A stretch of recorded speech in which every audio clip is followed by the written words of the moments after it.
So we're trying to think of ways of learning and teaching that are more horizontal or more egalitarian, which your favorite word. And we've been thinking about ways to try and do this and experimenting with each other on how to do this. So one thing that we always talk about to begin with is the body is really rejected in most school settings. So, you know, we come into a classroom and we're told that we're just going to use our minds, we don't do anything with our bodies. And so we usually try and start out each encounter with some sort of movement or some sort of breathing or something, just to remind ourselves that the body's here. So what I'd like to do, just to do this really quickly, is just, if you could just kind of swipe spots, and as you're swiping spots, maybe introduce yourself to someone and say, hey, my name's so-and-so, I'm here, just to get the body in motion. Hey, you want to swap spots? Oh, fuck. Just sat down.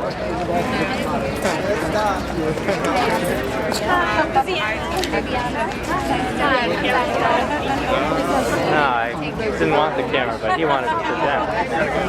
I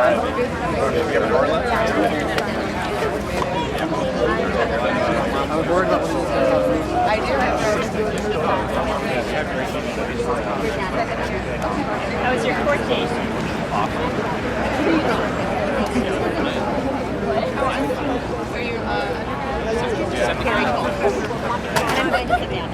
My friend Sean Jacobs teaches in international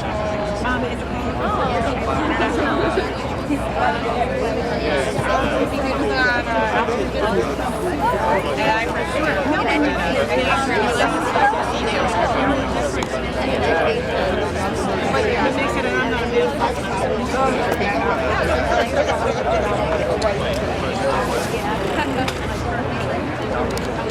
I don't know. I can't never try.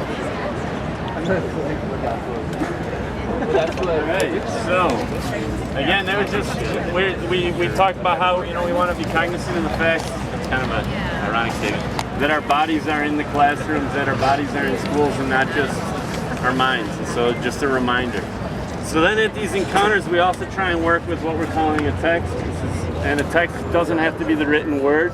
It can be anything that demands multiple interpretations or questions. This can be done in a variety of ways. Remember, like, textura means to weave together stories, and so it can even be amongst like oral stories coming together and then using those stories to prompt discussion. We won't go through a text today, but we'll generate questions. The third thing we try and do is, okay, so one way maybe not to give the teacher so much power in class is to allow like student questions to lead the inquiry. And so what we try and do then is try and talk about what are some of the questions that we want to discuss as a group. And then it becomes a matter of those questions leading into what we call like polylogue, not just dialogue like one-on-one, but more like open. So like it's open to more people. It's kind of an invented word. I don't know what y'all think about it, but so then that would be where we go, and then after that we'll check out. But I was kind of curious. We have a group of people here that are, I guess, interested in teaching and learning. So maybe what we can do is to provoke the discussion that we'll have, we just start listing questions that people might have. Does that sound good? So no statements, just questions. Yeah, and this is the hard thing. So for whatever reason, people like to give declarative statements instead of asking questions. So really, let's try and focus on questions. And what we'll do is we'll get as many questions as possible onto this board. If someone else has better handwriting, that'd be really nice. And then after that, we'll, as a group, we'll try and decide on what question we want to start to discuss. Okay? I could write for a little. Oh yeah, that'd be really nice. Should I go there? Yeah, that'd be great. So, I have a question. So again, we're just in like the stage of questioning. And one thing too that's really interesting is that we talk a lot about letting the question happen. You know, and time is a constant pressure for whatever reasons in the institutions that we have, and sometimes it just takes time to let questions happen. You know, you might have to have silence. You might just have to let it come about on its own. So there's no rush. Is horizontal pedagogy possible when you have grades? When you have a teacher or a professor giving students grades?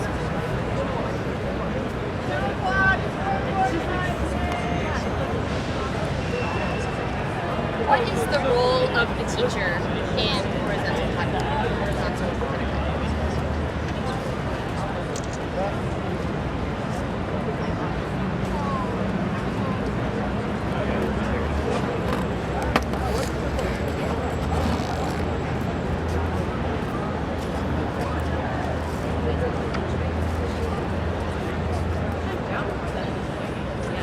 I would say, does horizontal pedagogy make lectures completely irrelevant, or is there still a place for them?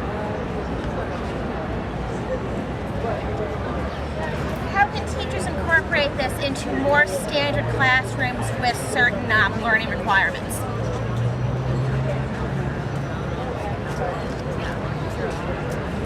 What are the benefits of horizontal pedagogy over hierarchical pedagogy? Does horizontal pedagogy depend on something teachers know or something students know? Here, wait. Let's slow down just a little bit. Sorry. So, you get her question. Yeah, well, is that legible? Pluses and minuses of And then here. teachers, students versus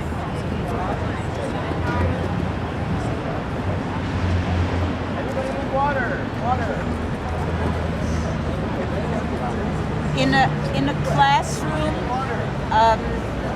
how can in a traditional classroom a teacher make the transition from the expectations of the students to critical pedagogy, or what do we call it, horizontal pedagogy?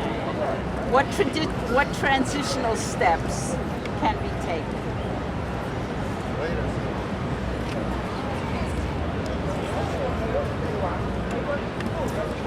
So we're just in this questioning phase now. How does how do school systems in general support or prevent the aims of horizontal pedagogy? That one's good on space. not a lot of space, but I could, lead them out of schools.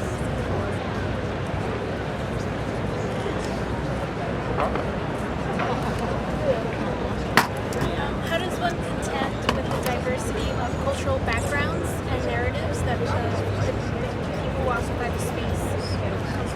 Can everybody hear the question? How do you contend with diversity of cultural narratives of those participants in the space within the horizontal pedagogy?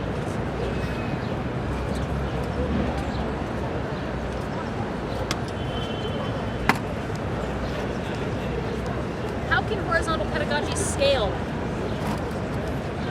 Can you clarify that a little bit? Sure. How big can we make it?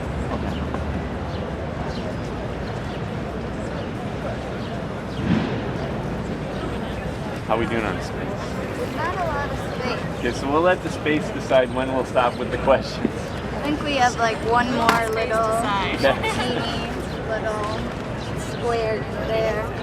I just want to underscore what you were saying about how to make space for it in traditional classrooms, but I want to also talk about like in sort of increasingly corporatized or surveilled public institutions where you have to like submit your syllabi. So how do you to expand on that, or take a final exam, right? Like, so how do you create that space for those institutions? Oh, okay. I forgot one thing. One other thing we talk about too.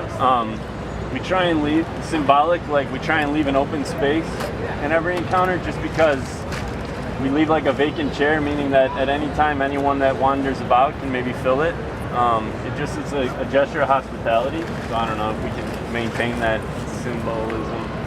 It'd be nice, but so yeah, it's more of a gesture than anything of just like whoever wanders around and wants to have the conversation can join in. So, I think we're good on space you want to read here. the questions? Sure. All right, Victoria. All right, guys, so these are the questions we have so far.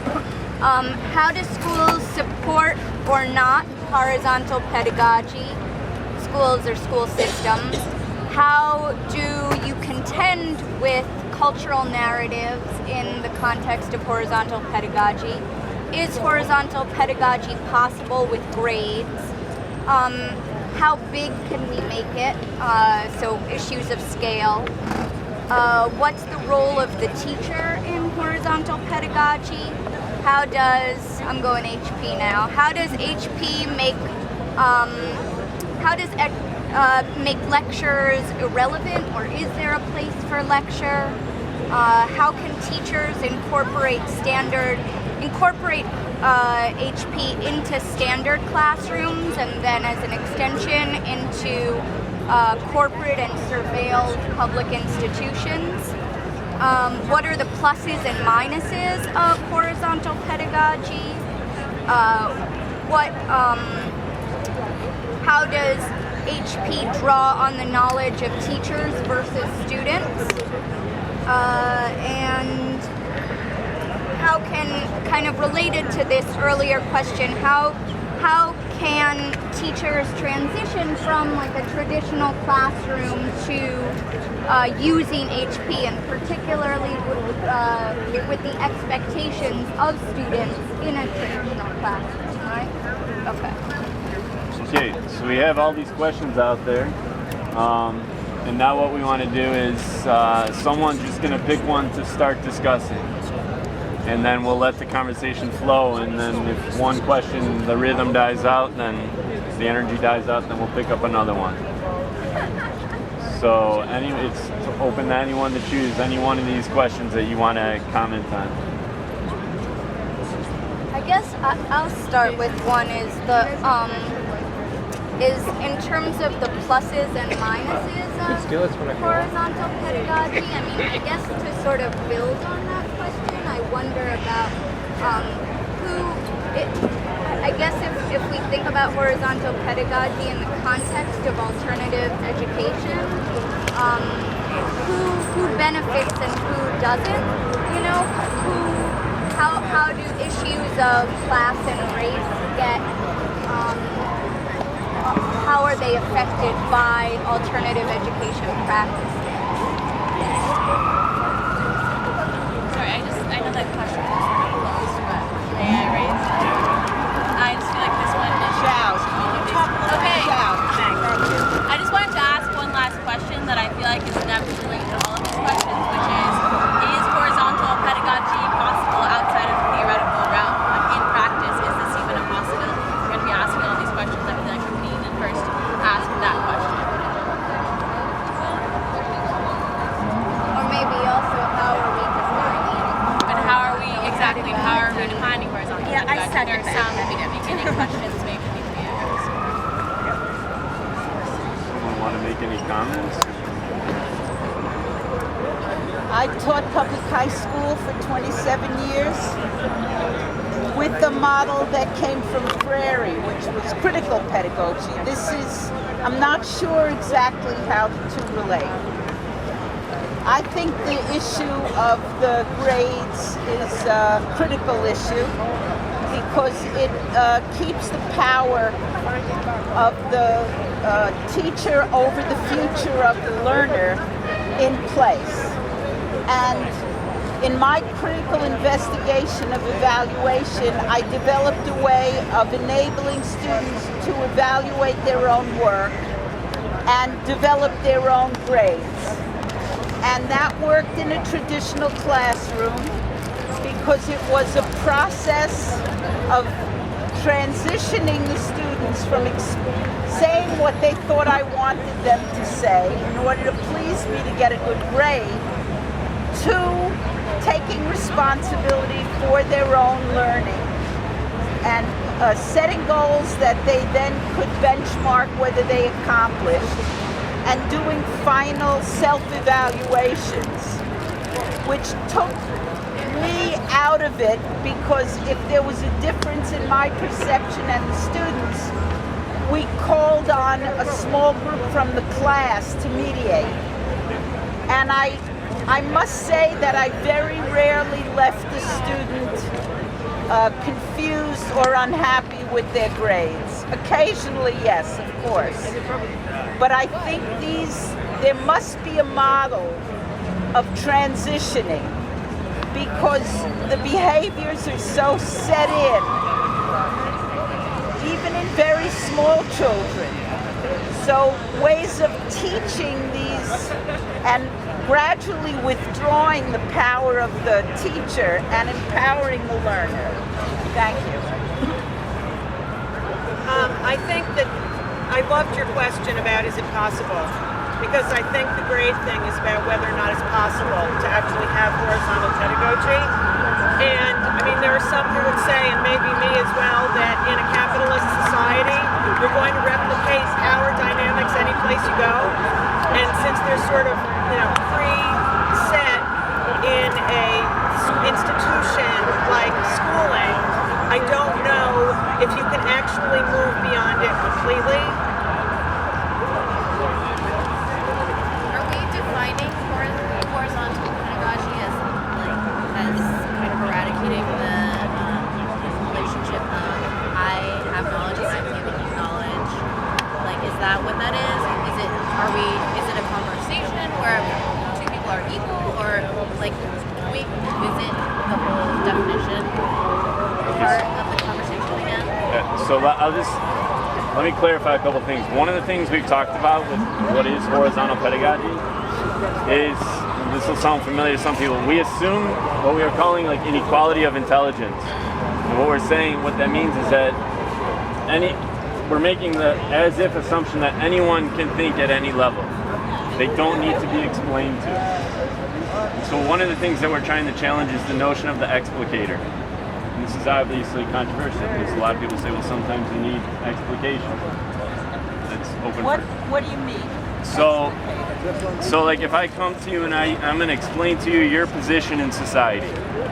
I'm going to tell you why you're oppressed. And I think one of the things that we want to challenge is, well, maybe that's not necessarily needed. Or I'm going to explain to you on a more basic level. I'm going to explain to you how the Civil War unfolded. What if we said, well, maybe people don't need explication?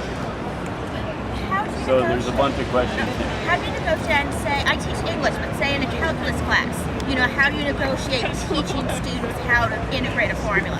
Or even, even explaining to a student what a complete sentence is, how do you navigate, explaining something a student really doesn't know and not taking power over the student's knowledge. So there's a bunch of comments. I'm gonna work my way this way. So here, you had kind of here. I also like the question about is it possible outside of theory. I think from a particular part of anthropology, we ask, are all everyday behaviors, all cultural interactions educated? Do they educate? Do we teach others? So is horizontal pedagogy always already happening? And if that's the case, how do we proceed? Not just in school, but everywhere. And how does that fit into school? Can we... I find it can be hard at times because sometimes you find yourself on Facebook with that one uncle who simply is not going to listen to what you're saying. I think it's called candle food. And I always sort of ask myself, how do we approach that conversation? Is it ever possible to get through that hard thing to come to? Because that seems like a moment of education right now that is critical national. So I just want to sort of throw those questions. How do we approach this? Yeah, I think the problem with the explicator model, which is what is that you see the teacher as sort of a fountain of knowledge, sort of like a fountain of knowledge, and that sort of instills a sort of class relation to begin with. And I think the sort of horizontal education is probably really good for English classes or philosophy, because those are all things that I feel like people have a general access towards about thinking how the world works. But I'm curious and sort of hesitant when it comes to things like quantum mechanics or something more. My question is, do we need, in those very hard sciences, do we need that explicator versus the more social sciences? So here. I'm sorry I don't know your name. In grad school now, there's been an effort over the last 10 years to teach horizontal, to identify skill sets to work with other teachers.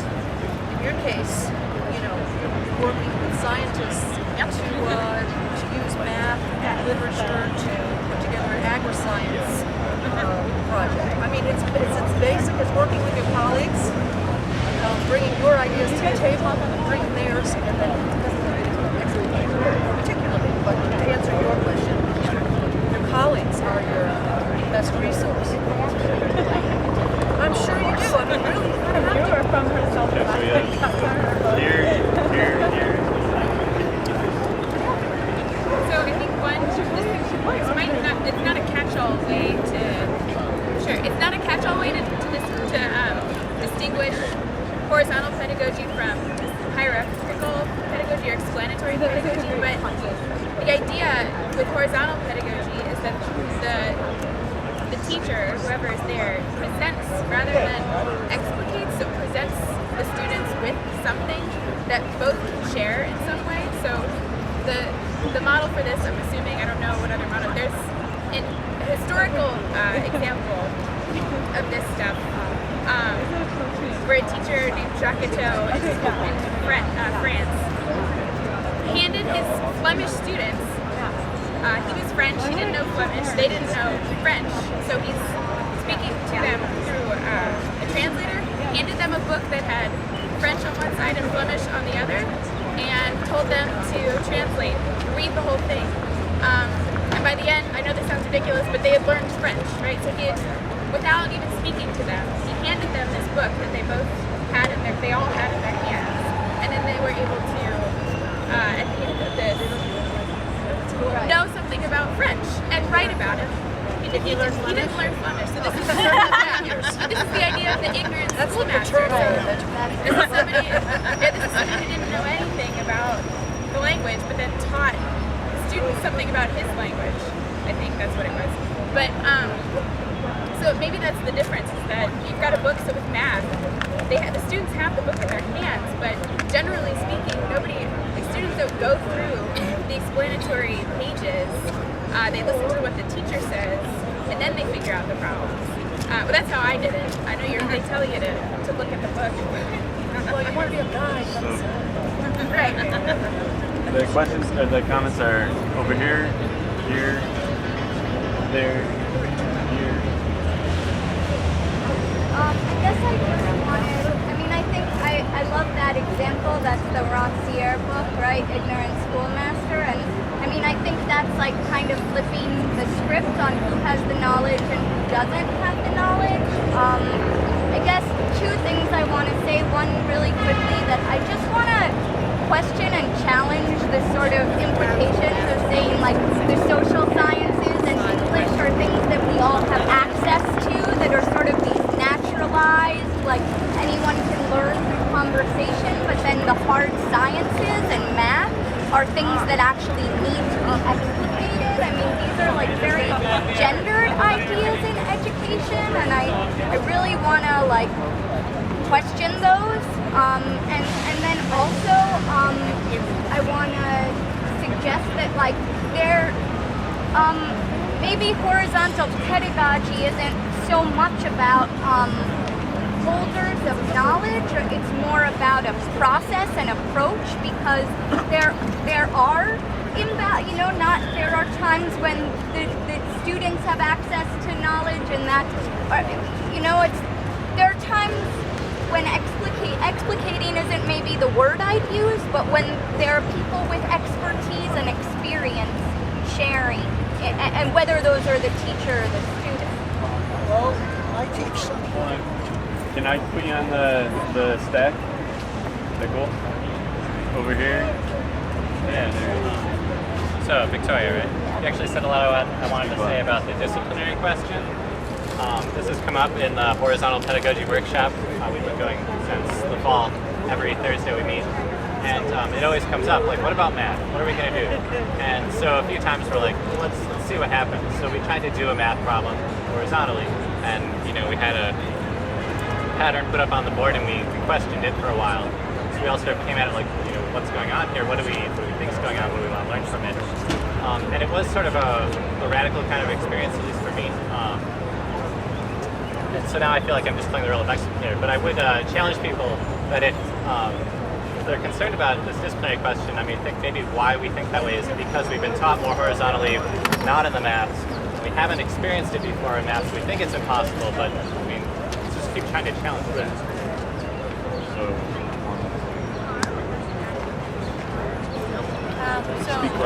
Okay. So I think that I agree with what Victoria was saying also, but I think we're still stuck within the rhetoric of teacher and student, and perhaps we can just agree to or disagree, but think about another term, which is maybe learner, and we can all be learners, and in that way we are sharing information. Some people may have expertise or certain experience, but there's not this separation between I teach and you learn.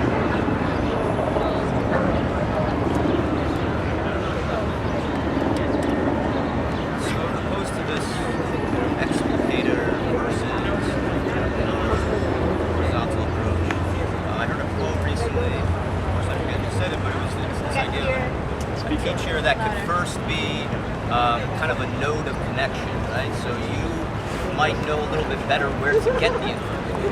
Presumably now the information is out there. Information distinct from knowledge, but you know, you could go and find a journal article, get the book at the library, look it up online.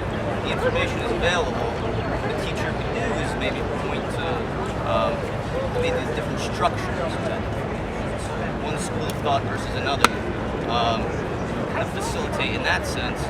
But also in sciences, there's a lot of this learning curve of acquiring the jargon. You can pick up a science journal article and yeah, it's there, it's free, but what the hell are they talking about? Tons of jargon.